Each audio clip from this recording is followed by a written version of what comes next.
ধ্বংসের শেষ প্রান্তে দাঁড়িয়েও আমি আমার ধ্বংসকারীকে ভালোবাসি। আমার ধ্বংস হওয়া থেকে এখন আর কে ফেরাবে আমায়? যুদ্ধ প্রস্তুতি নিও না প্রিয়সী, আমি যে আত্মসমর্পণ ছাড়া আর কিছুই জানি না। তোমার মুখ্য বাণীতেই আমার বারবার মৃত্যু হয়, দেহে মারার আর কি দরকার বলো? যেদিন তুমি আমায় একেবারে পুরোপুরি ভাবে ভুলে যাবে কিংবা অন্য কোনো পুরুষ তোমাকে তার ঘরের বউ করার উদ্দেশ্যে দেখতে আসবে, ঠিক ওই দিনই যেন আমার আল্লাহ আমার মরণ লিখে।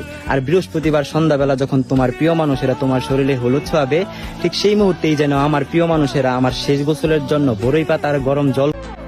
আমার দেহে যতক্ষণ রুহু থাকবে, আমার নিঃশ্বাস অনবরত চলবে, আমার দু চোখ যতদিনে ভূখণ্ডের আলো দেখবে, আমি মহাবিশ্বের সমস্ত নিয়ম শৃঙ্খলা রীতিনীতি ভেঙে বলবো, আমি তোমাকেই চাই, তোমাকেই ভালোবাসি। তাকে ভালো রাখতে গিয়ে নিজেকে তিলে তিলে শেষ করে দেওয়ার নামই হয়তো ভালোবাসা।